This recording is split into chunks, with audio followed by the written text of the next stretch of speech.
Seorang bayi berumur 2 bulan dari keluarga Katolik di daratan Afrika yang menolak dibaptis. Ia dilahirkan di kota Arusha, Tanzania. Ibunya bernama Domisia Kimaro, sedangkan ayahnya bernama Francis Fudin Kira. Suatu hari di bulan Desember 1993, tangis bayi membahagiakan keluarga itu, sadar bahwa bayinya laki-laki mereka lebih bergembira lagi. Bagaimana pemeluk agama Katolik lainnya? Domisia dan Francis juga menyambut bayinya dengan ritual-ritual Nasrani. Mereka pun berkeinginan membawa bayi manis itu ke gereja untuk dibaptis secepatnya. Tidak ada yang aneh saat mereka melangkah ke gereja. Namun ketika mereka hampir memasuki altar gereja, mereka dikejutkan dengan suara yang aneh. Ternyata suara itu adalah suara bayi mereka. Mama, asini baptis. Nani kau Allah wa jumbe wakil Muhammad. Ibu, tolong jangan baptis saya. Saya adalah orang yang beriman kepada Allah dan Rasulnya Muhammad. Mendengar itu, Domisia dan Francis gemetar. Keringat dingin bercucuran. Setelah beradu pandang dan sedikit berbincang, mereka memutuskan untuk membawa kembali bayinya pulang. Tidak jadi untuk membaptisnya. Ayah dan ibunya, Domisia dan Francis, bingung. Kemudian didatangkan seorang pendeta untuk berbicara kepada bayinya itu. Sang pendeta bertanya, "Are you Yesus? Apakah kamu Yesus?" "Tidak, aku bukan Yesus. Aku diciptakan oleh Tuhan, Tuhan yang sama dengan yang menciptakan Yesus." Awal Maret 1994, ketika usianya melewati 2 bulan, bayi itu selalu menangis ketika hendak disusui ibunya. Domisia merasa bingung dan khawatir bayinya kurang gizi jika tidak mau minum ASI, tetapi diagnosa dokter menyatakan ia sehat. Usianya yang baru 4 bulan memulai mengeluarkan lafal-lafal aneh. Beberapa tetangga serta keluarga Domisia dan Francis terheran-heran melihat bayi itu berbicara.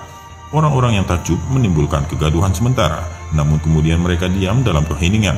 Sayangnya waktu itu mereka tidak mengetahui bahwa yang dibaca Quran surah Al-Baqarah ayat 54. Domisia khawatir anaknya kerasukan setan. Ia pun membawa bayi itu ke pastur, namun tetap saja Syarifuddin Khalifah mengulang-ulang ayat itu hingga kemudian cerita bayi kerasukan setan itu terdengar oleh Abu Ayyub, salah seorang muslim yang tinggal di daerah itu. Ketika Abu Ayyub datang, Syarifuddin Khalifah juga membaca ayat itu. Tak kuasa melihat tanda kebesaran Allah, Abu Ayyub sujud syukur di dekat bayi itu. Francis dan Domisia, sesungguhnya anak kalian tidak kerasukan setan. Apa yang dibacanya adalah ayat-ayat Al-Quran. Intinya ia mengajak kalian bertaubat kepada Allah, kata Abu Ayyub. Beberapa waktu setelah itu, Abu Ayyub datang lagi dengan membawa mushaf. Ia memperlihatkan kepada Francis dan Domisia ayat-ayat yang dibaca oleh dirinya. Mereka berdua butuh waktu dalam pergulatan batin untuk beriman. Keduanya pun akhirnya mendapatkan hidayah Allah Subhanahu wa Ta'ala. Mereka masuk Islam. Sesudah masuk Islam itulah mereka memberi nama untuk anaknya sebagai Syarifuddin Khalifah.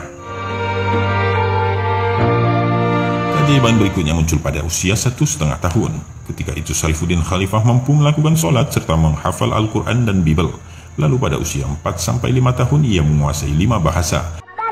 آتنا في دنيا حسنة وفي الآخرة حسنة وقنا عذاب النار وعذاب الدين وعذاب القبر وعذاب الدنيا. Usia itu Syarifuddin Khalifah mulai melakukan syafari dakwah ke berbagai penjuru Tanzania hingga ke luar negeri. Hasilnya lebih dari 1.000 orang masuk Islam.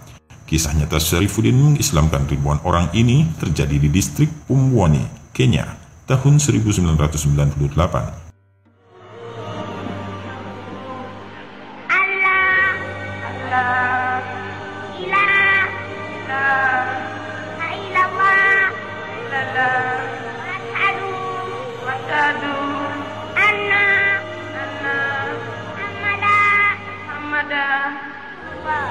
Ribuan orang telah berkumpul di lapangan untuk melihat bocah ajaib ini. Syarifuddin Khalifah, usianya baru 5 tahun, tetapi namanya telah menjadi buah bibir karena pada usia itu ia telah menguasai 5 bahasa. Oleh umat Islam Afrika, Syarifuddin dijuluki Miracle Kid of East Africa.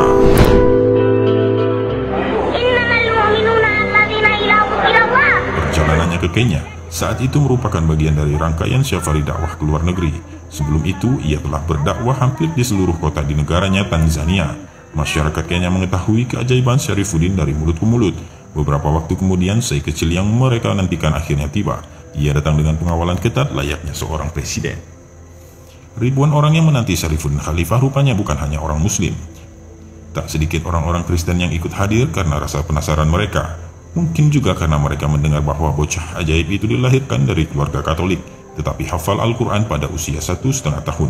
Mereka ingin melihat Syarifuddin Khalifah secara langsung.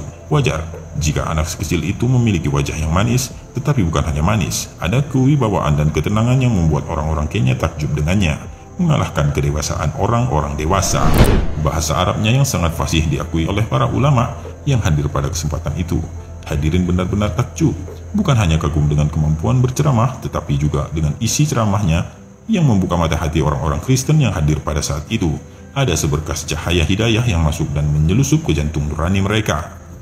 Selain pandai menggunakan ayat-ayat Al-Quran, sesekali Syarifuddin juga mengutip kitab suci agama lain, membuat pendengarnya terbawa untuk memeriksa kembali kebenaran teks ajaran dan keyakinannya selama ini. Begitu ceramah usai, orang-orang Kristen mengajak dialog bocah ajaib itu. Syarifuddin melayani mereka dengan baik. Mereka bertanya tentang Islam, Kristen, dan kitab-kitab terdahulu. Sang syekh kecil mampu memberikan jawaban yang memuaskan. Dan itulah momen-momen hidayah. Ratusan pemeluk Kristiani yang telah berkumpul di sekitar Syarifuddin mengucapkan syahadat. Jika dijumlah melalui dakwah Syarifuddin Khalifah, ribuan orang telah masuk Islam. Ajaibnya itu terjadi ketika usia syekh kecil itu masih 5 tahun.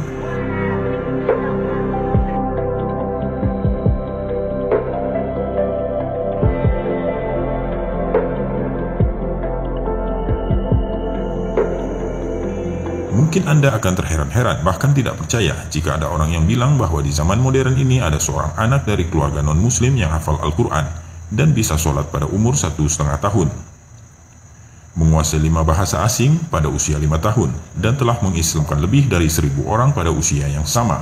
Tapi begitulah kenyataannya, dan karena ia disebut sebagai bocah ajaib, sebuah tanda kebesaran Allah Subhanahu wa Ta'ala.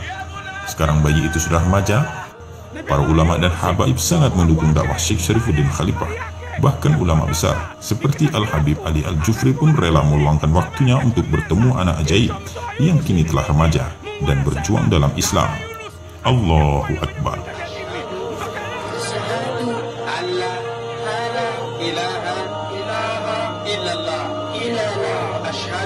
Asyhadu anna Muhammadan Rasulullah.